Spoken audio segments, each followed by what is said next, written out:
আমি নাসরুদ্দিন পাটোয়ারি, মুখ্য সমন্বয়ক, জাতীয় নাগরিক পার্টি। যে কথাগুলো বলে শেষ করব সেটা হলো, আমাদের এই ইলেকশনে বড় একটি বিষয় রয়েছে হলো গণভোট।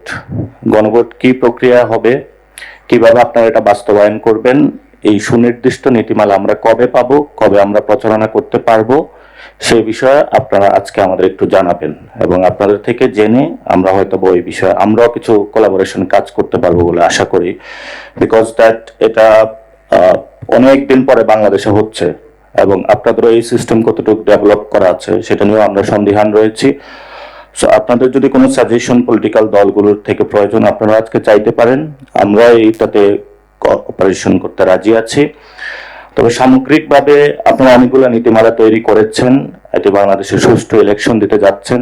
জাতীয় নাগরিক পার্টির পক্ষ থেকে আমরা 100% কোঅপারেশন থাকবে এবং আমরা চাই যাতে অন্যান্য আমাদের যারা সহযোদ্ধা-বৃন্দ রয়েছেন তারাও যদি এই ইলেকশনটাতে একটা কোঅপারেশন মোডে আসে, হয়তোবা আমরা একটা সুষ্ঠু ইলেকশনের দিকে যেতে পারবো, অন দ্য কন্ডিশন দ্যাট যে ইলেকশন কমিশন, বিএনপি, জামাত এবং এরপরে নামবে না, অর্থাৎ ইলেকশন কমিশন সবগুলো দলের উপরে থাকবে, তাহলে হয়তোবা আমরা এই কোঅপারেশনে এগিয়ে আসতে পারবো।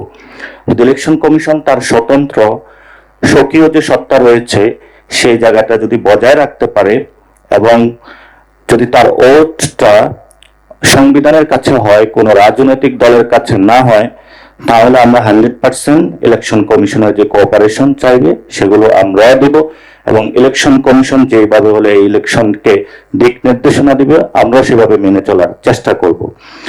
সো আমরা চাই যে আপনারা দ্রুত গতিতে গণভোটের বিষয়ে, যেহেতু এখনো আপনাদের সরকার থেকে এখনো নির্দেশনা আসে নাই কিভাবে বাস্তবায়ন করবেন, কি আপনারা এটা সরকারের কাছে আবেদন জানাইতে পারেন। সময় খুবই স্বল্প এবং এটা অনেকদিন পরে যেহেতু বাংলাদেশে হচ্ছে। দ্বিতীয় যে বিষয়টি, যে আমাদের যারা, আমরা যখন দল গঠন করেছিলাম, আমাদের যারা নারী সহযোদ্ধা বৃন্দ রয়েছে তাদের প্রতি প্রতিদিন সাইবার হ্যারাসমেন্টের আমরা শিকার হচ্ছি। তো ইলেকশনের সময় এই জিনিসটা আরো বেশি হয়। তো সেই ক্ষেত্রে আপনারা এটা নিয়ে স্পেশালি যারা উইমেন সেকশন রয়েছে তাদেরকে কিভাবে এটা থেকে সেভ করা যায় একটা মনিটরিং সেল যদি আপনারা গঠন করে দিতে পারেন, রিয়ালি এটা আমাদের জন্য অনেক ভালো হবে। কারণ বাংলাদেশে বড় একটা সংখ্যক এখন নারী রয়েছে। এখানে এই সংস্কার কমিশনের মধ্যে আমরা প্রস্তাবনা রেখেছিলাম যাতে নারীদের বড় একটা অংশগ্রহণ বাংলাদেশে এনশিওর করা যায়। আরেকটি বিষয় রয়েছে যেটা হলো, এই তরুণ প্রজন্ম এখন যেহেতু এই ইলেকশনে অংশগ্রহণ করবেন, এটা ফেস্টিভ মোড করার জন্য আপনারা প্লিজ আইন শৃঙ্খলা বাহিনীকে একটু অ্যাক্টিভ করবেন, যেহেতু একটু বিশৃঙ্খলা যদি সৃষ্টি হয় হয়তোবা তরুণ প্রজন্ম যে ইলেকশন প্রসেস, গণতান্ত্রিক প্রক্রিয়ার মধ্যে দিয়ে একটা সম্মান বোধ আসছে এটা যাতে নষ্ট না হয়। কারণ যদি একবার এটা আবার নষ্ট হয় হয়তোবা তারা আরেকটি বিপ্লবের পথে চলে যাবে, এটা আমাদের জন্য কারোর জন্য কোনো সুখকর বিষয় হবে না। আরেকটি বিষয় রয়েছে যে প্রবাসী ভোটারদের যে প্রসেসটা, এটা নিয়ে আমরা ইলেকশন কমিশনকে বেশি সিরিয়াসনেসের জায়গা দেখি নাই।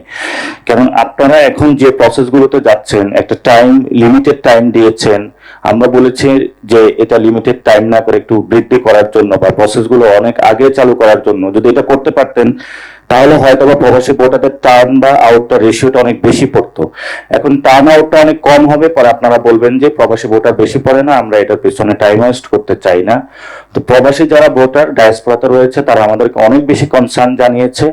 সো আপনারা একটু সিরিয়াস হয়তো এটা দেখবেন। জানি আপনাদের অনেক ব্যস্ততা রয়েছে, এটা একদম যে প্রতিষ্ঠানকে একদম ভেঙে দেওয়া হয়েছে ওই প্রতিষ্ঠানের আপনারা দায়িত্ব নিয়েছেন, কিন্তু যেহেতু দায়িত্ব নিয়েছেন আপনারা যদি এই দায়িত্বটা আরো একটু বেশি করে আদায় করেন হয়তো আমাদের সবার জন্য ভালো হবে।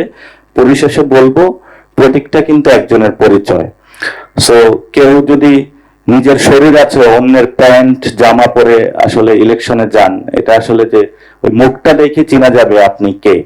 সেজন্য আমি বলবো যারা রাজনৈতিক দলের এখানে ব্যক্তিবৃন্দ রয়েছেন, দীর্ঘ সময় পরে আমাদের সামনে একটি সুযোগ এসেছে যে নিজ নিজ প্রতীকে নির্বাচন করে নিজ নিজ স্বকীয় জায়গায় নিজ নিজ পরিচয়টা জানানোর আমাদের সুযোগ এসেছে। এই অপরচুনিটি আমরা লস্ট করব না, এটা আমাদের জন্য একটি বড় পাওয়া। সর্বোপরি সবাইকে ধন্যবাদ, আপনাদেরকে ধন্যবাদ আমাদেরকে ইনভাইট করার জন্য।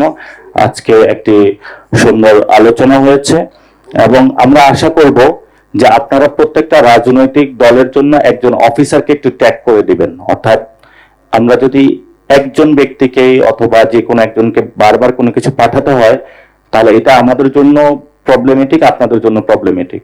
অথবা যেটা সাকিব ভাই বলছে যে একটা মনিটরিং সেল গঠন করে দিলে আমরা সেখানে এটা ড্রপ করতে পারবো। অথবা যদি এটা আপনাদের সক্ষম না হয় তাহলে আপনারা এক একজন অফিসারকে আমাদের সাথে ট্যাগ করে দিবেন, আমরা যদি ওই চ্যানেলগুলো ইউজ করে আমাদের কনসার্ন গুলো জানাতে পারবো। সবাইকে ধন্যবাদ।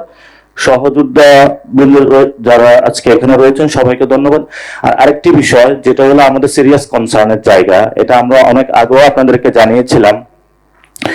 ইলেকশন ডেতে যেদিন ইলেকশনটা হবে সেদিন যাদের বয়স 18 হবে তাদের বিষয়ে আপনাদের ব্যবস্থা কি থাকবে? অর্থাৎ আপনারা যে সিস্টেমটা চালু করেছেন সেখানে একটা নির্দিষ্ট টাইম ফ্রেমের মাধ্যমে যাদের বয়স 18 হবে আপনারা তাদেরকে ভোটার লিস্টে, আমরা বলি যে ইলেকশন ডে পর্যন্ত যাদের বয়স 18 হবে তাদেরকে এই প্রক্রিয়ায় নিয়ে আসার জন্য আপনারা একটা উদ্যোগ নিয়েছেন, আমরা এটা জানি, এই জন্য আপনাদেরকে ধন্যবাদ।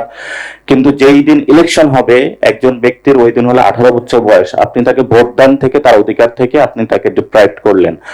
এই বিষয়টা আপনারা আবার ভেবে দেখার জন্য আপনাদের কাছে আমাদের অনুরোধ রইল। ধন্যবাদ সকলকে। আসসালামু আলাইকুম।